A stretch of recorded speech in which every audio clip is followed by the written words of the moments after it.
কেন রেখেছেন তাই বলুন। বলি সকালে এত ভয়ে দেখলাম, ফলগুলো গেল কোথায়? আমাকে তাদের সাথে দিয়েছি। হ্যাঁ, আমার একটু ভয়ে জমে না, আর তুমি কিনা তোমার শ্বশুরকে খাওয়ালে। আমাদের ভয়ের ছাড়া পানি খেতে পারে না মা। মরে যায়, মরে যায়, পুরো ভয়ে ছাড়া পান খেতে পারে না। তার শ্বশুরের মুখে গুঁজে দিয়েছো তো, আজকাল তো দেখছি দুজনের খুব ভাব হয়েছে।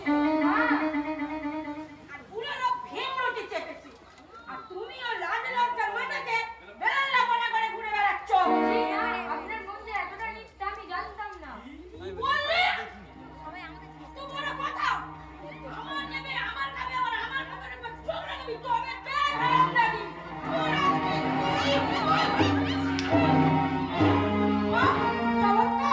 এই হলো আজকে শাশুড়িদের আদর্শ রূপ। কি বলতে চাও তুমি?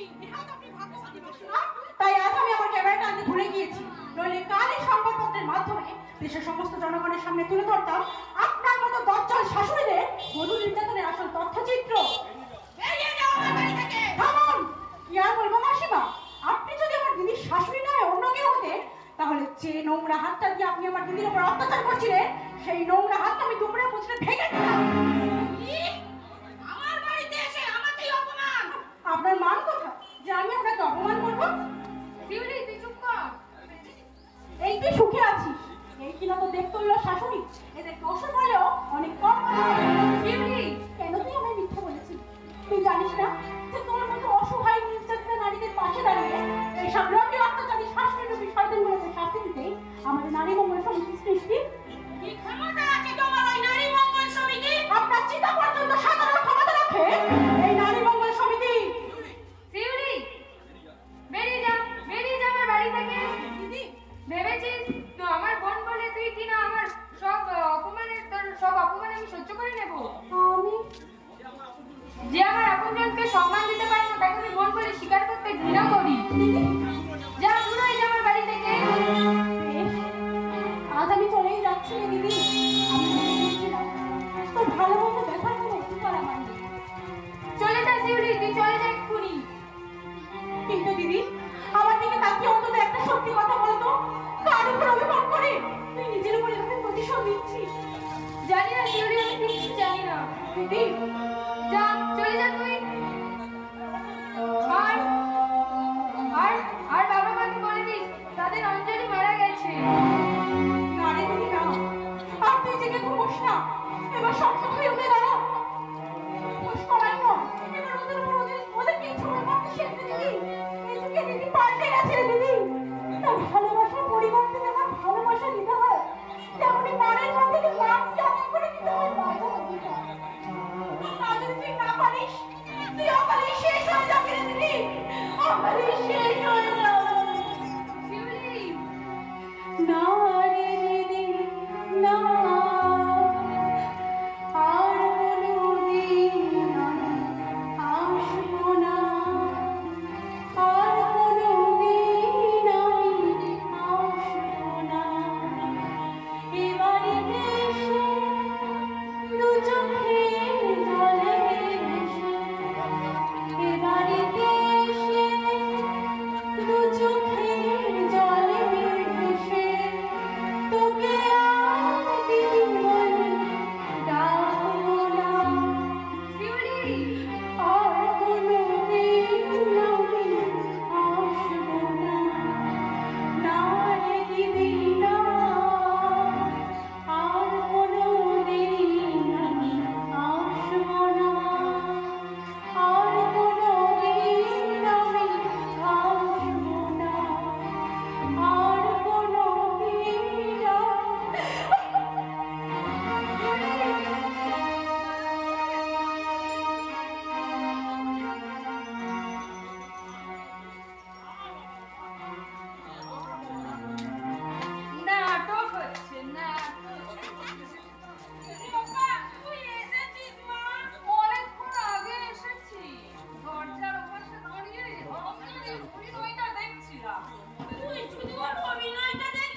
বলে না, আত্মহত্যা করলে মানুষ জীবনে ধিক্কার দেবে।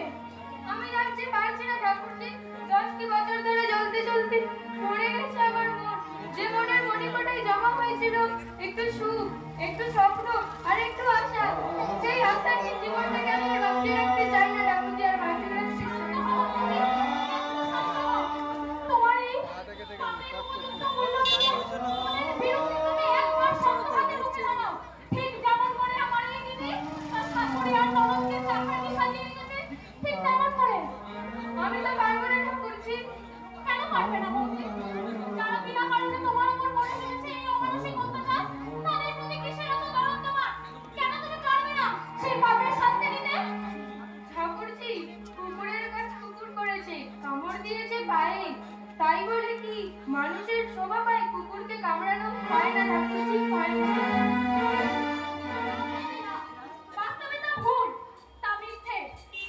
মানুষ যদি কোনো প্রতিবাদ না করে তাহলে সমাজের এই সব কুকুর সীমা ছাড়িয়ে যাবে।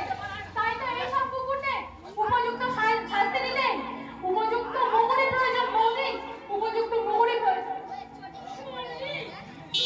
হারামজাদি বউটার কথা, আমরা নাকি কুকুর, ওকে নাকি কামড় দিই।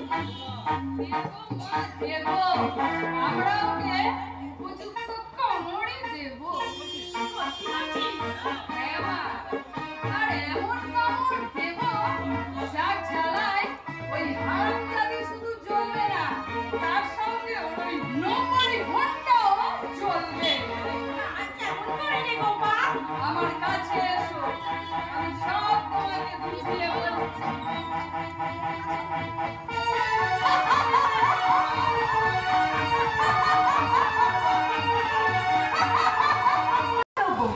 নিজের সুখ শান্তি আশা আকাঙ্ক্ষার বিসর্জন দিয়ে অর্থের দাবিতে বসে থাকতে আমি বাধ্য নই। চোখ তাহলে তোমার খুলেছে। হ্যাঁ দিদি, ভেবে দেখলাম আপনার কথাটাই ঠিক। নারীর সুখ শান্তির সম্পদ হলো শাখা আর সিঁদুর। সেই সম্পদে যদি বিসর্জন দিতে হয় তাহলে বেঁচে থাকার লাভ কি? তাহলে আমার কথা মেনে নিচ্ছ তো? হ্যাঁ, মেনে নিচ্ছি। এও বলতে বাধ্য হচ্ছি, এই নারী মঙ্গল সমিতি একটি মিথ্যে কৌশল ছাড়া আর কিছুই নয়। ঠিক বলেছো। কিছু বুদ্ধিহীনা নারীদের মধ্যে মিথ্যে বিপ্লবের সূচনা করে হই হট্টগোলের মাধ্যমে পুরুষদের যাচ্ছে তাই গালাগাল দিলে নারী মঙ্গল করা যায় না। সত্যি যদি নারী মঙ্গল করতে চায় তাহলে প্রত্যেক নারীর একটা নিজস্ব মতামত নিয়ে চলতে হবে। আপনি ঠিক বলেছেন। একটা কথা তুমি ভেবে দেখো, পুরুষরাই হলো আমাদের সমাজের শ্রেষ্ঠ। তাদের একটা নিজস্ব অধিকার থাকা তো উচিত। তাছাড়া বিয়ের সময় মেয়ের বাবা যদি তার ভাবির জামাতাকে কিছু দান করে স্বেচ্ছায়, তবে কার কি বলার থাকতে পারে? আমিও বিরাট ভুল করেছি দিদি। আমার বাবা আমার বিয়ের সমস্ত আয়োজন করেছিল, তবু আমি বিয়ে করতে অস্বীকার করেছি। না না না, এ ভুলের প্রায়শ্চিত্ত করা উচিত। তুমি আজই গিয়ে বাবাকে বলো তুমি বিয়ে করতে রাজি আছো। হ্যাঁ, বলবো। তার আগে নিজেকে মুক্ত করে ওই সমিতি থেকে আমি লিখিত আবেদন পেশ করব। একে একে আমি এইভাবে সবাইয়ের মনকে বিষিয়ে তুলব।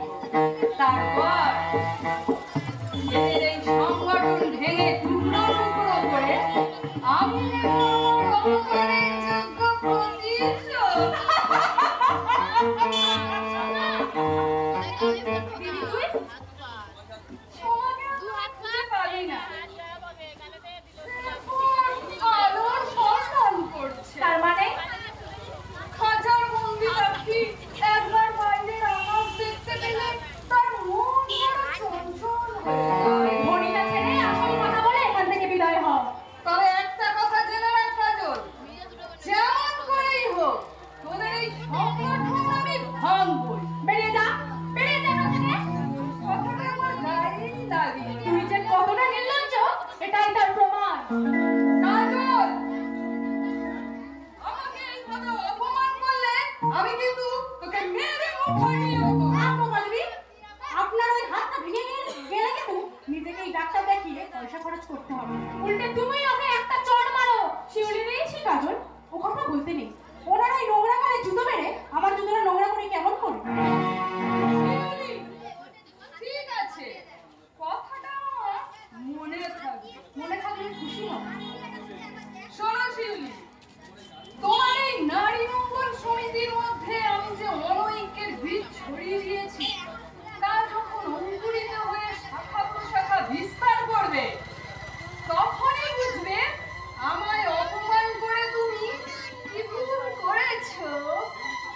শিউলি, এইসব মানুষগুলোর জন্য কি আমরা আমাদের লক্ষ্যে কোনোদিন পৌঁছাতে পারবো না? ধৈর্য ধরো কাজল, আমরা তো কোনো অন্যায় করছি না।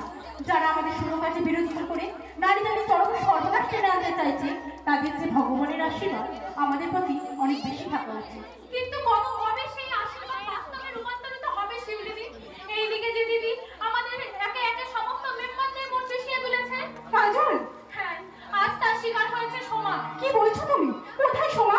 জানি না, তার খবর আর জমেরা অজানা।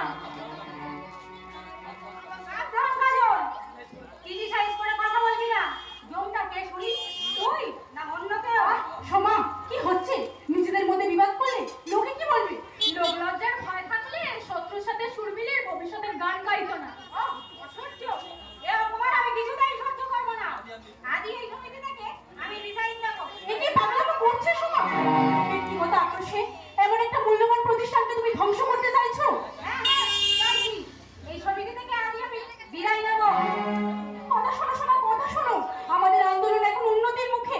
এই সময় যদি তুমি আমাদের ছেড়ে চলে যাও, তাহলে যে আমাদের অনেক বড় ক্ষতি হয়ে যাবে সোমা। ক্ষতি? আমার বাবা আমার বিবাহের আয়োজন করেছে। ওই লাখ টাকা ফোন দিয়ে আমি বিয়ে করব। তুমি আমি অনুরোধ করছি সোমা, এই ভুল তুমি করো না। প্রয়োজন হলে আমরা আবার তোমার বাবার কাছে গিয়ে অনুরোধ জানাবো এই বিয়ে বন্ধ করার জন্য। সাবধান, আমার ভবিষ্যৎ তোমরা নষ্ট করবে না বলে দিচ্ছি। সোমা, এতদিন সত্যিই আমি ভুল পথে গিয়েছিলাম, কিন্তু আর নয়। অন্ধ শুধু লাঠি একবার হারায়। অন্ধ লাঠি একবারই হারায় ঠিক সোমা, কিন্তু তুমি অন্ধ নও, তুমি বোকা। তাই লাঠি তুমি বারবার হারাবে। সাবধান শিউলিদি, বাজে কথা বলবে না বলে দিচ্ছি, তাহলে আমি অপমান করতে বাধ্য হব। মনে রেখো, আমার নাম সোমা। এবার কি হবে শিউলিদি? সবাই যদি এমনি করে একে একে চলে যায়, তাহলে শুধু তুমি আর আমি ধরে রাখবো আমাদের সংগ্রামের নিশান। এসো বোন এসো, সমস্ত কামনা বাসনাকে তুচ্ছ করে আমরা হাতে হাত মিলিয়ে গাইবো মিলনের গান। বন্ধু আজকে জীবন চলার পথে একসাথে চলবো না। বন্ধু আজকে জীবন চলার পথে একসাথে চলবো না। চলার পথে আসুক বাধা, মানবো না কোনো বাধা, মানবো না। চলার পথে আসুক বাধা, মানবো না কোনো বাধা, মানবো না। বন্ধু আজকে জীবন চলার পথে একসাথে চলবো না। বন্ধু আজকে জীবন চলার পথে একসাথে চলবো না। চলার পথে আসুক বাধা, মানবো না কোনো বাধা, মানবো না। চলার পথে আসুক বাধা, মানবো না কোনো বাধা, মানবো না। বন্ধু আজকে জীবন চলার পথে একসাথে চলবো মোরা, একসাথে চলবো মোরা, একসাথে চলবো মোরা।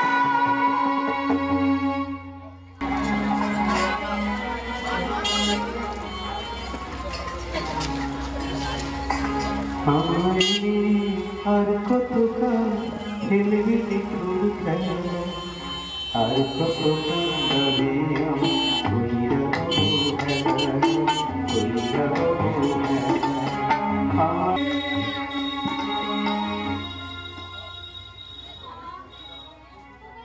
বিধাতা, আমার বেঁচে থাকার সমস্ত আশাটি আর শেষ হয়ে গেছে। এবার আমায় মুক্তি দাও দয়া করে, এবার আমায় মুক্তি দাও। এমন করছো কেন?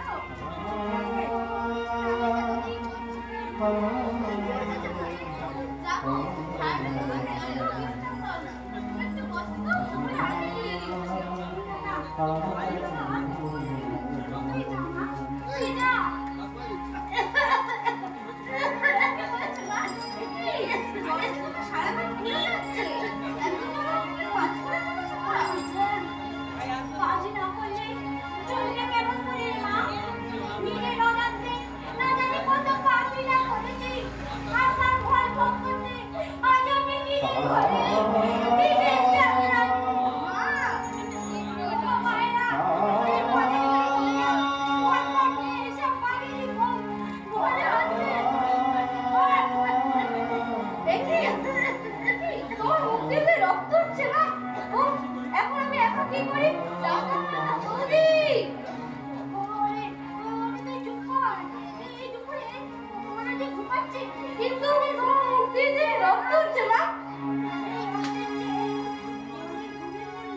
শুনি।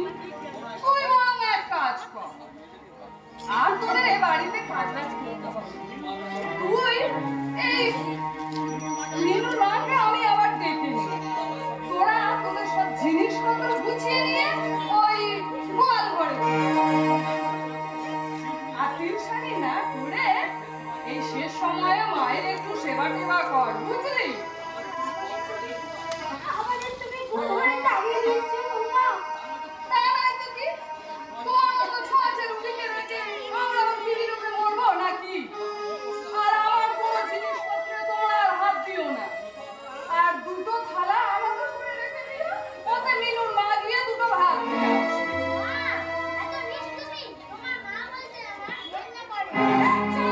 চলো, নাকি কোথা না?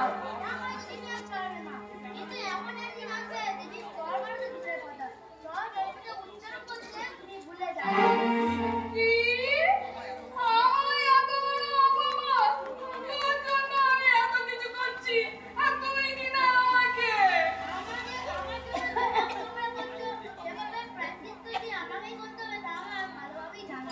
চুপ কর, এখনই এত না জানি বড় হলে আমায় কত সুখে রাখবি তুই।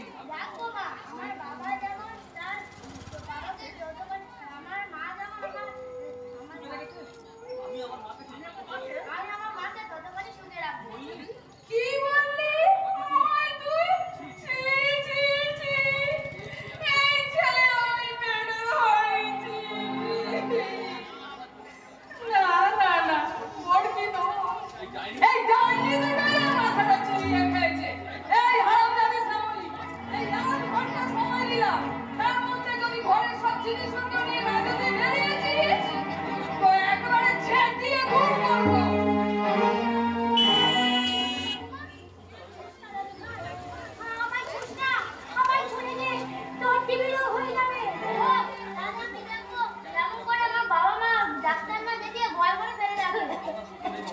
কথা বলতে নেই বাবলু, গোয়াল ঘর তো কি হয়েছে?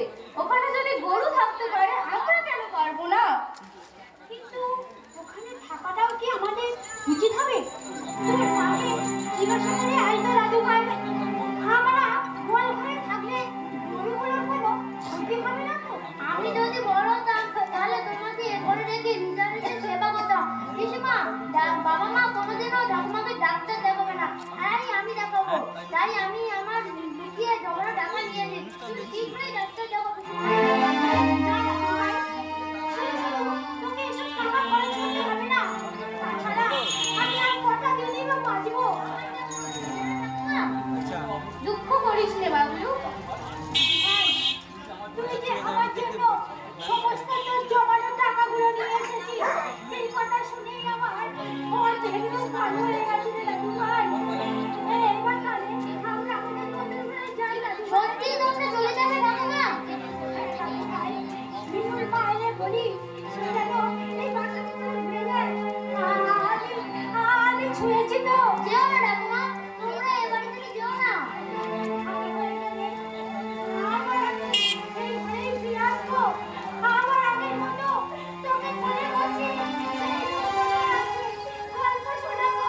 ঠাকুমা, আর যদি ফিরে না আসি তাহলে ভাববি তোর ঠাকুমা সেই রূপকথা রাজ্যে হারিয়ে গেছে রে দাদু ভাই। রূপকথা রাজ্যে হারিয়ে গেছে। ঠাকুমা, হারিয়ে গেছে। আমি পথের মতো হারিয়ে যাব, আমি নদীর আসবো না ফিরে,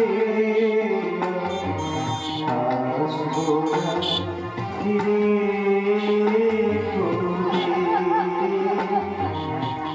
আসবো না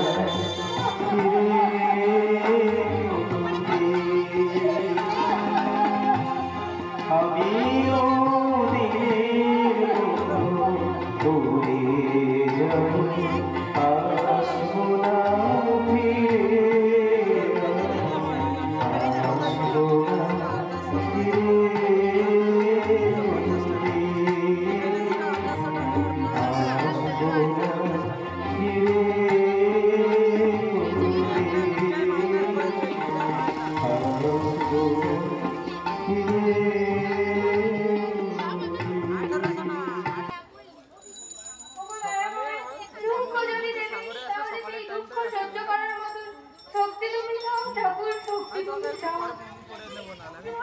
আচ্ছা তুই না ওরে তোমার চোখে জল কেন?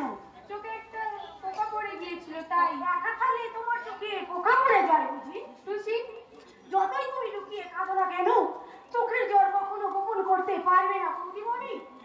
টুসি তুই আমি এদের সময় কি ভাবি জানো বৌদিমণি? কি ভাবিস? ভালো মানুষগুলো কি শুধু পৃথিবীতে কাঁদতে আছে? যারা দিনের পর দিন অকারণে কষ্ট দিচ্ছে, ওই মুখ পোড়া ভগবান তো তাদের শাস্তি দিচ্ছে না? টুসি, কোথায় হারিয়ে গেলে বৌদিমণি? তোমার সেই সুন্দর মন ভরানো হাসি, যে হাসি মাথায় জড়িয়ে এই হয়তো খালি খুশি ভুলে যেত। যে সারাটা পৃথিবী তার মা নেই বাবা নেই, সারাটা জীবন এই চৌধুরী বাড়ির চাকরানি হয়ে কাটাতে হবে। টুসি তুই কাঁদছিস? তোমার দুঃখ দেখি যাদের চোখে জল না আসে তারা হয় মাসব, নয়তো মানুষ তুমি জানো। টুসি তুই চুপ কর। তুমি এখনো চুপ করে আছো বলে ওরা তোমার মাথায় চড়ে বসতে চাইছে। জানো বৌদিমণি, তোমার জায়গায় যদি আমি থাকতাম ঝাঁটা মেরে ওদের আমি বুঝিয়ে দিতাম। টুসি, বাড়ির চাকরানি হয়ে কিনা তুই, বৌদিমণি, আর যদি কোনোদিন তোর মুখে এমন কথা শুনেছি তাহলে বুঝিয়ে দেবো মনিবার চাকরানির সম্পর্ক। চাকরানি? হ্যাঁ হ্যাঁ, তুমি ঠিক বলেছো। আমি তো এ বাড়ির একটা সামান্য চাকরানি। আমার কি এইসব কথা বলে সাথে? না না না না, আমি আর বলবো না কখনো। তুমি রেখে দিও বৌদিমণি, আর কখনো বলবো না।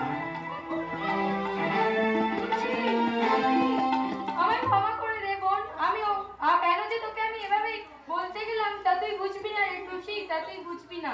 তাই বলছি যদি পারিস তোর এই হতভাগী বৌদি বোনকে ক্ষমা করে দিস বোন, ক্ষমা করে দিস।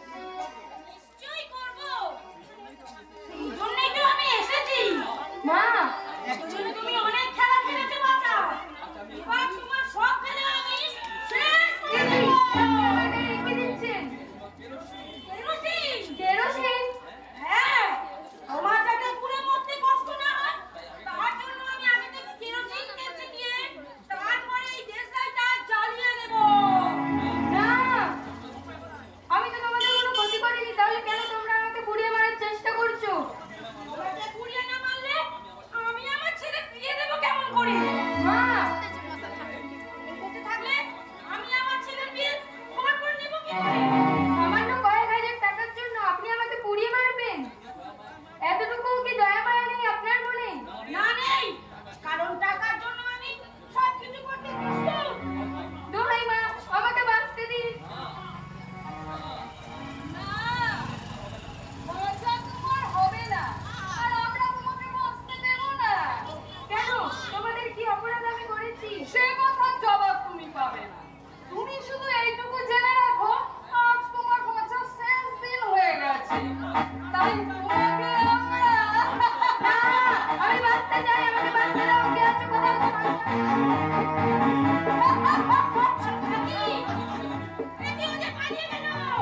পালিয়েও যাবে কোথায় মা? বাইরে তো বেরোতে পারবে না।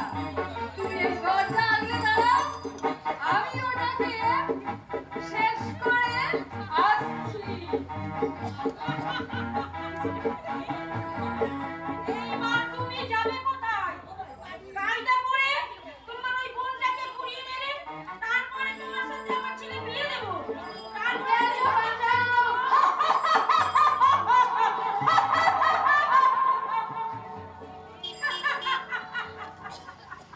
শেষ, এতদিনে পাপটা বিদায় হলো।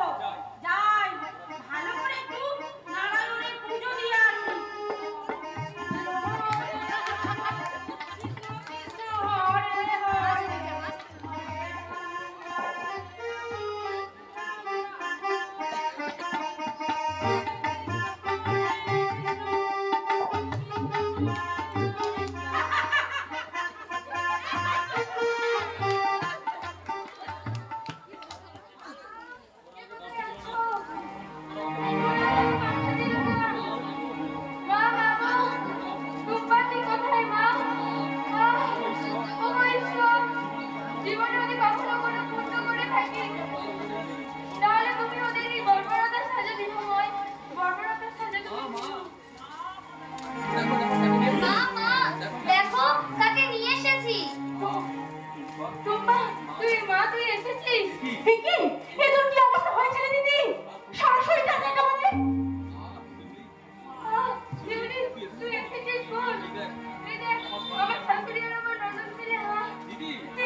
কিছুতেই ক্ষমা করবো না। আজ যেমন নৃশংসভাবে ওরা তোকে পুড়িয়ে মেরেছে, আমিও ঠিক তেমনি করে ওদেরকে জ্যান্ত পুড়িয়ে মারবো না দিদি। ওদেরকে আমি জ্যান্ত পুড়িয়ে মারবো, জ্যান্ত পুড়িয়ে মারবো, জ্যান্ত পুড়িয়ে। আগুন জ্বালো, আগুন জ্বালো, আগুন জ্বালো, আগুন জ্বালো। একলা রাতের অন্ধকার আমি চাই